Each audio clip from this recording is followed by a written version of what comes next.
Let us light up the darkness.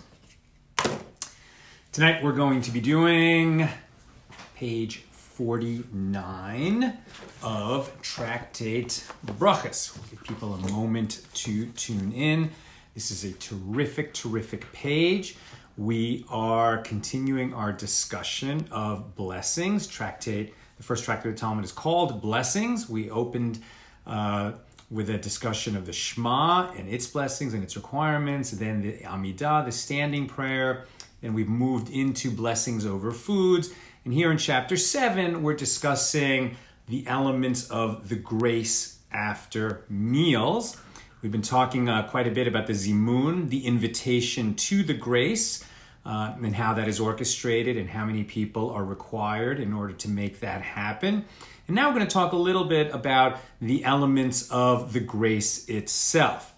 There are 4 main parts of the grace after the meal, sort of built around the blessings.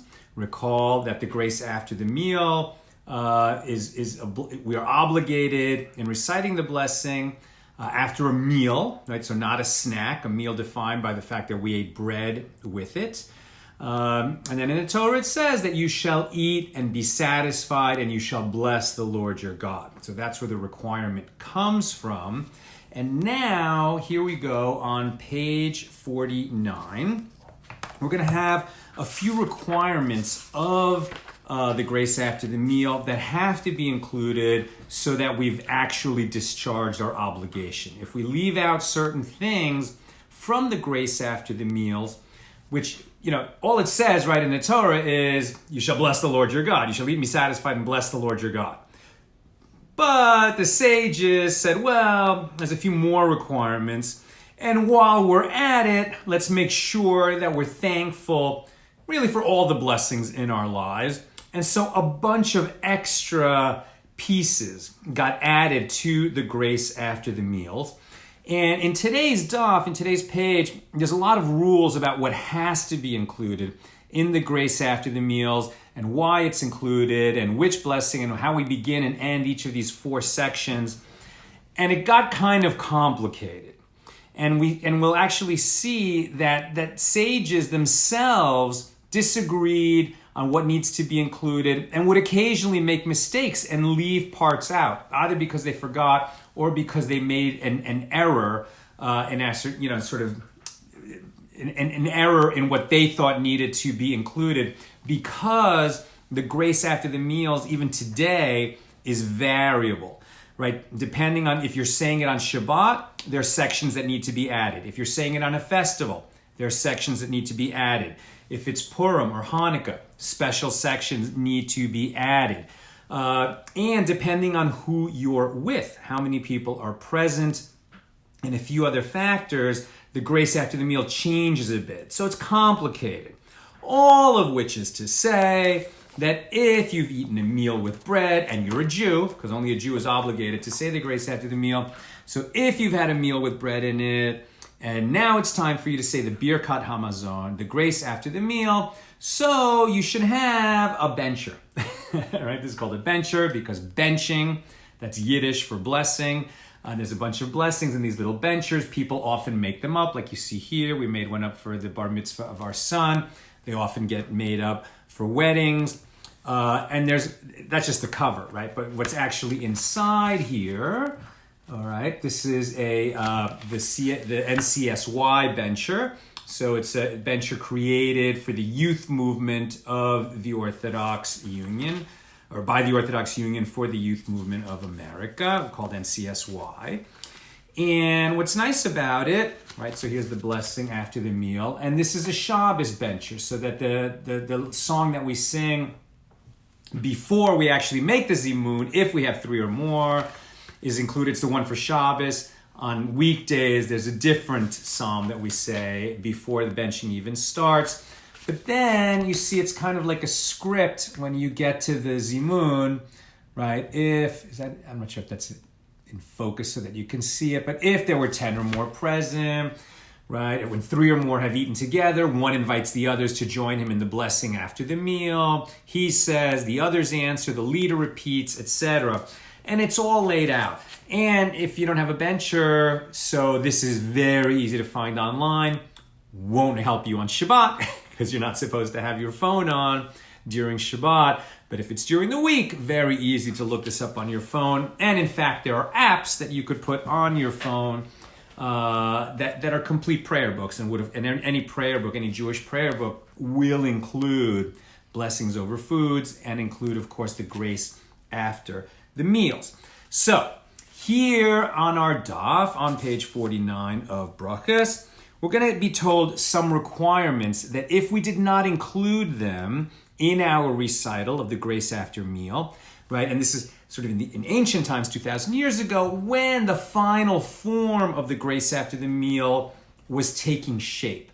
So now when you had a sage present at your house, you'd invite him to say the grace, and he would say it the way he learned it from his master, and that might be different than one of the other sages. So he would say it the way he learned it, but the sages would agree that certain things needed to be included. So the first part of the grace after the meal, after the invitation, is the basic thanking God for the food, right? So thanking God for the food. And then the second part, thanking God not just for the food, but thanking God who feeds all. Thanking God for what you ate because he is the one who feeds everybody.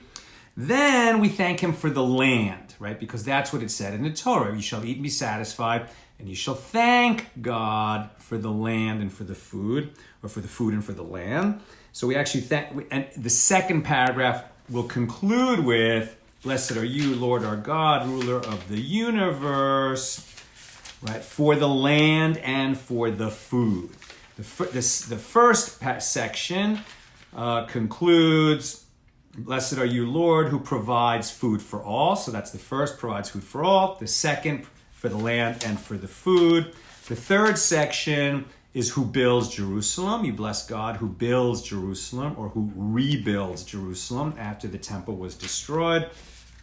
And the fourth section, as we discussed, was it yesterday or the day before, blessing God who is good and who does good, which was added by the sages after the tragic rebellion, the Bar Kokhba rebellion, around the year 135. And then there was a little miracle performed where all those bodies that tragically died in that rebellion against Rome, and the Romans were going to just leave them on the battlefield and not allow the Jews to bury their dead, but they didn't decompose even in the extreme heat. And finally, the Jews were allowed to go out, collect the bodies, and give them a proper burial, at which time the sages added to the grace after meal, blessing God who is good and who does good, as a reminder not to get involved in any unwise rebellions that would lead to so many Jews dying. Okay, so here on our page, we are told that one must say, in the second part of the grace, the blessing of the land, one must say, bless God for a desirable, good, and spacious land. So that becomes part of the formula that is mandated by the sages, right? Why? Why would we say a desirable, good, and spacious land rather than just say, blessed are you who gives us the land? Because it's a desirable and a good and a spacious land, and we're trying to be specific, right? Specific when we're being thankful. As we've learned earlier, you go to somebody's house, they cook for you, they spend hours getting it ready. After the dinner's over, you don't just say, hey, thanks for dinner, it was good. It would be better if you said, thank you for the turkey. It was so delicious and beautifully seasoned, and the potatoes and the rice and the cranberry complemented it so well. The more specific, the better. We must also say, in the third paragraph, who builds Jerusalem, who rebuilds Jerusalem, we must thank God and bless him for sending us the royal house of David, right? The Davidic line. Why do we mention the house of kings, as it were? Because it is from the Davidic line that the Messiah will return to us. When the Messiah comes, the Messiah will be a descendant of King David. And we must mention the covenant and Torah, because these are gifts that have been given to us, right? Now, when the sages say we thank God for the covenant, they mean something specific. not just the general agreement that we have with God, right, that he gave us a Torah and we're going to follow the law, but more specifically, that Jewish males must be circumcised, right? Because the circumcision is sort of the finishing, as it were, the perfecting of the Jewish male, mandated by God, right? So God told Abraham, it was one of the first commandments that he gave to Abraham, and said, you will circumcise yourself, you and your son and your males. And so the circumcision is a physical manifestation, a physical representation of that relationship with God.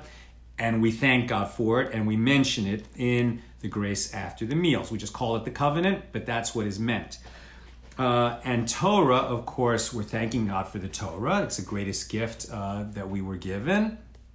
And when we mention the Torah, we're also thanking him for obliging us to learn Torah, right? That's not that's not just a gift like, hey, here's a book. If you feel like it, you should read it. When God gave us the Torah, he said, and you are commanded to immerse yourselves in it, right? So the commandment to learn Torah is an ongoing and super important Torah, because of course all the other commandments flow from the Torah.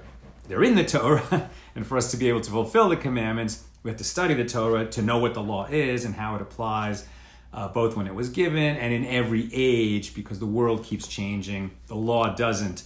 But for us to understand how to apply the law as circumstances change takes Torah study. Okay, but because all these requirements are complicated, and but because all these requirements of the grace after meals are complicated, like I said, don't rely on memory. Even somebody who has memorized the complex formula of the grace after the meal should still have the text in front of them and be reading it. And to actually say the grace after meals, you must have your mouth moving, right? You really have to read what it says, not just scan it with your eyes, not just say it to yourself. You should read the grace, and you should read it with your lips moving. It doesn't have to be audible, but your lips have to be moving so that you're being sure that you are reading it.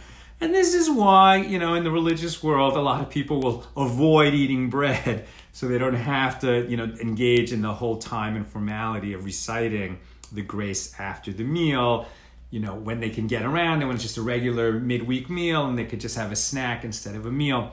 But people who are a little bit more pious will go out of their way to add bread to a meal, even if the meal didn't need the bread, so that it is a meal, so that they can recite the grace after the meal, because it really is an act of devotion to say the whole grace after the meal. I was thinking about reading the whole thing to you, but it's pretty long. It's very easy to find anywhere online. Just Google Jewish grace after meal. It's no problem there. But I guess I will read, maybe like just the beginning. After the invitation, my friends, let us say the blessing. May the name of the Lord be blessed from now and forevermore. It's the call and response of the invitation to recite the grace. So then part one, just so that you get the rhythm of it in English. You are blessed, Lord our God, the sovereign of the world, who provides food for the entire world in his goodness. With grace, kindness, and mercy, he supplies bread for all living beings, for his kindness is everlasting. Because of his great goodness, we have never lacked food, nor will we ever lack it, on account of his great name, since he is God who feeds and provides for all, and is good to all, and who supplies food for all his creatures, which he brought into being. You are blessed, Lord, who provides food for all. And that's the kind of rhythm of it, and that's just part one. And so there's 4 parts like that, plus there's additions after the 4th part that really try to elevate our menschlichkeit, right? That elevate our menshiness, meaning elevate our good qualities, right? So there's a lot of mention in the grace after meals, especially at the very end, about behaving properly in the world. Avoiding shame, being charitable, being there for others. And that's something we're meant to to learn and to recite after every meal. Okay? There was a teaching of Rav Nachman here, that in the third part of the grace after the meal, there was a discussion, an argument, at what point do we say, do we ask God to have mercy on us, to have compassion on us, right? So if we supplicate God to have compassion on us as a people, what do we mean by that? So remember that the Jews in so many times and places were just, literally up against the wall, right? Jews have been persecuted in so many times and places. When the sages were putting this together, it was immediately in the wake of the destruction of the Second Temple, which is, just a cataclysmic apocalypse from a spiritual point of view. The loss of the temple, forever seemingly. I mean, it's 2,000 years later and it has not been restored to us. And just 60 years later, somehow something that could not get worse got worse when we had the Bar Kokhba rebellion, and then the Romans came and just killed so many people and started like a really hard persecution. And it became almost untenable. Sages continued to live and work and study in Israel, in the Holy Land, for a few hundred years after that. But really it was so difficult, and the conditions under Rome were so difficult, that the actual seat of learning moved out of the Holy Land and to Babylonia, right? So Iraq, what is now Iraq, was sort of the center of Jewish learning in these Mishnaic times and Talmudic times, right? So that first 600 years of the Common Era. And what had been the Babylonian Empire became the Persian Empire, right? So they were in Babylonia, but it was part of the Persian Empire. So and that's why it's called the Babylonian Talmud, right?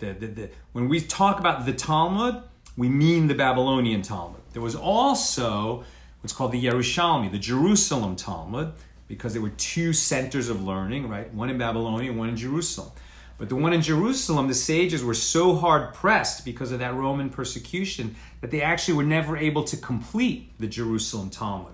And while most of the teachings are the same, they're not all the same. And in the end, the Jerusalem Talmud is incomplete. It is the Babylonian Talmud that is complete. And when we just say the Talmud, we mean the Babylonian Talmud. One of the people instrumental in the great achievement of learning that went on in Babylonia, as the Babylonian sages, was Rav, right? Rav, or Rav, R-A-V. So Rav means rabbi, but to just be called Rav, right? like the one rabbi of all the sages, and there were hundreds of them, but only one is called Rav. Just, when we simply use the title, that particular title for rabbi, there's a few other titles that mean rabbi, Rebbe, Rav, Rabbah. But when we say, and there were four guys who had names like that, and we know who we're talking about when they can just be called by that one nickname, as it were. Rav lived at the time that bridged the sort of end of the Mishnaic period, and those rabbis are called Tana, or Tanaim, each one is a Tana. And then we enter the Talmudic period, right, the first level of commentary on the Mishnah, and those rabbis are called Amoraim. One is an Amora. Rav was the first generation Amora, but because he was learning directly from Tanas, and particularly from Rabbi Yehuda Hanassi, who was known as Rebbe, in the Holy Land, so his teaching and his rulings have the authority of a Tana. Right? If an Amora disagrees with a Tana, like the Tana's whole ruling is going to hold, unless there's an incredibly good reason to overrule what had been done in an earlier generation. Basically, earlier generations are more authoritative than later generations because they're closer to the original transmission of the Torah at Sinai. So Rav is an Amora who has the authority of a Tana. There are many teachings throughout the Talmud given in the name of Rav, and his principal disputant meaning the main person he argued with. And when we say that he argued with, it wasn't like they had a hateful, feuding relationship. It meant that they disagreed on many things, but with tremendous respect, and they were the two kind of equals in their generation. So Rav's partner in arguing about matters of law was Shmuel. So when there was an argument, a discussion on something, and Rav held one way and Shmuel held the other, if it was a matter of spirituality and ritual, so we follow Rav. But if it was a monetary matter, in other words, they were having an argument about contract law and returning lost objects and paying wages to employees, things like that, so we generally will follow Shmuel. In monetary matters, we follow Shmuel. In ritual matters, we follow Rav. Now, a little bit later than Rav, we have an incident pertaining to what we've been talking about here, the grace after the meals. So, Rabbi Zahra was at a meal with Rav Chisda. Or not even at a meal, they were together. So Rabbi Zahra invited Rav Chisda to teach, him and the other people who were gathered there. So Rav Chisda says, and when he meant teach, he said, teach Mishnah. Right? So teach the oral law as it exists at this time. And Rav Chisda said, how can I teach Mishnah when I don't even know the Birkat Hamazon? I don't even know the grace after the meal. So Rabbi Zahra says, what do you mean you don't know the grace after the meal? That's basic stuff. You're a sage. Surely you know the grace after the meal. But so Rav Chisda explains that I was at a meal and there were a lot of people present. And so they asked me to lead the grace after the meal. And after I did it, Rav Sheshet, who was there, has stiffened his back against me. And the image given is like a cobra snake, right? So if you've ever seen the movies, I don't know if you've ever seen a cobra, maybe at the zoo. It's a snake that, rears up like that, like it just, picks itself up off the ground, very stiff, like it's about to attack, right? About to pounce. And Rabbi Chisda says, Rav Sheshet looked at me with a stiff, like a snake with a stiff back, like I'd done something really wrong. So Rabbi Zahra said, well, what did you do? And he says, well, when I recited the grace after the meal, I omitted mentioning covenant, Torah, and sovereignty. Okay, so these are these additional elements that are added to the grace after the meal that are not specifically part, they don't need to be, they became an integral part of, but sort of ideologically or, philosophically, they're not necessarily part of thanking God for the food, for the land, for the building of Jerusalem, and thanking God who is good and does good, right? So thanking God for the covenant, right, for the bris that men have, for the fact that we study Torah, that we've been given a Torah and that we study it, and for God's sovereignty in our lives, but specifically meaning that we are only ruled by God, right? Well, that doesn't apply to everybody, right? So women don't have a bris, and slaves are not, they don't serve only God. They are dependent. They must take orders from their master, and they're dependent on their master for food. And not everybody is obligated to study Torah regularly. Like women are not obligated to study Torah regularly, although they're highly encouraged to, and more.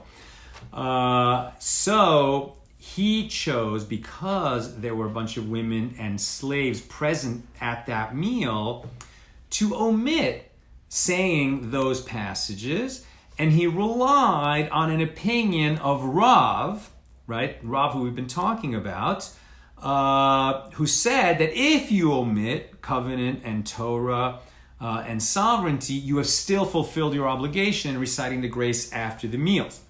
So Rabbi Zahra hears this story, and he says, well, Rav Sheshet was correct to stiffen his back and be angry at you and tell you that you'd done it wrong. Because while Rav said that if you forgot to mention sovereignty and Torah and covenant in the grace after the meals, you have still fulfilled your obligation. You don't choose to do it that way. If circumstances made it happen that way, like because your memory slipped, okay, so that's all right. But ab initio, right, at the outset, in the first place, that is not the correct way to do the grace. And the fact that you modified it, because you're sensitive to the feelings of these other people, it's sort of your intention was admirable. And we talked many times that you don't embarrass people, you don't humiliate people. But reciting the grace correctly for yourself and the people who are counting on you to fulfill their obligation for them, right, meaning the other Torah scholars in the room, we're counting on you to do it correctly. And we don't sort of emasculate this blessing just because there are some people there for whom some of the blessings don't apply, right? And that's the sort of thing that now, that kind of issue doesn't really come up, because when we make the grace after the meals, we just, we follow the script, right? At this point, the sages have formulated it. Over time, it's become totally smoothed out. There are certain differences between, for example, the way, modern Orthodox people do it and the way that the Chabad Hasidim do it. But they're just tiny differences, and all the elements are the same, and they're all there. And that's why you don't rely on your memory. You don't rely on your reasoning. You say the grace after meals the way it has become formulated for us, and then you won't fall into error. Rav, was such a great teacher. He sort of was regarded the rabbi of all the people of Israel. And he was somebody who's, it's worth getting to know more about Rav. He's somebody who was able to balance being one of the greatest teachers in the history of the Jewish people and being a businessman, right? So he actually was able to conduct business, and he did very well. He was a wealthy businessman. At a certain point, he turned over his business to his sons to run so that he could focus on running his yeshiva, running his school, his academy. But he was able to balance these things and grow his business and learn and teach a lot of Torah. And in fact, he was so successful in both spheres of his life, business and learning, that he was very honored, right, in Babylonia underneath the Persian Empire. And his daughter married the son of the exilarch, right? So the exilarch was the ruler of the Jewish people. We have a name for that, right? Like the leader in exile, the president in exile. That's what he was. He was like the king in exile. So we had these kings in exile. They weren't serving as kings of Israel because they weren't even in Israel, but they were descendants of the Davidic line, and serving as the ruler of the Jewish people within the Persian Empire. And they were very respected, not only by the Jews in the Persian Empire, but even by the Persians in the Persian Empire. And they were just very prominent people. And Rav merited to have his daughter marry into that family. And so his grandchildren were grandchildren of both Rav, the great teacher, and of the exilarch, right? And they usually, when you see a sage, and the exilarchs themselves were often great sages too. So when you see a sage in the Talmud referred to as Mar, M-A-R, like Mar Ukva, I think Mar Ukva was one of them, was an exilarch in the Persian Empire. Very good. And then the last thing I'll say about Rav, and the reason I mentioned him today especially, there's a great note here in the Koran Talmud describing Rav and his history, but one of the things that Rav did with his students is that they were the ones who gave shape to the Rosh Hashanah liturgy. So of course there had been Rosh Hashanah celebrated by the Jewish people already for 1,000 years or more, but the liturgy as we have it now owes much of its shape to Rav and the academy of Rav, to the students of Rav, and particularly the order of the Shofar Blasts on Rosh Hashanah. So, in honor of Rav and everything that we learned from him, let us blast the shofar for Rav.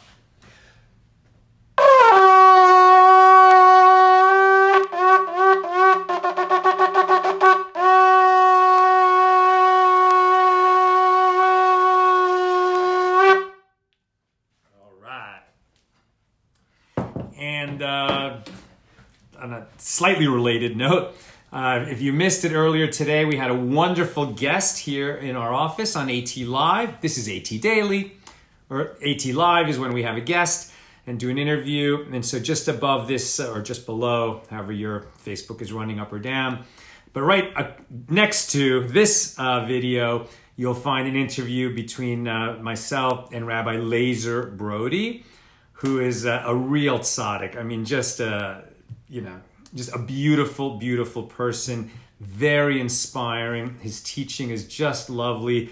And his story, which I wasn't even aware of until I prepped myself for the interview, is fascinating. I mean, I've met him as a Breslov chassid, a Breslov, follower of Rabbi Nachman of Breslov, also as a partner who gives presentations and translates for Rav Arush, who's quite well known for writing the book, The Garden of Emunah.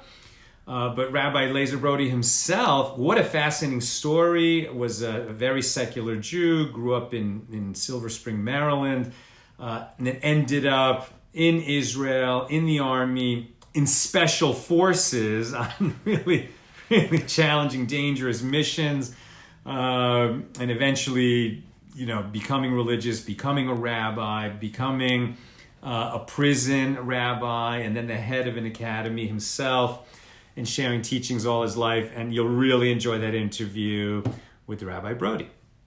So I'm sending you all big love from LA, and God willing, we'll see you tomorrow on page 50 of Tractate Berachos. All the best.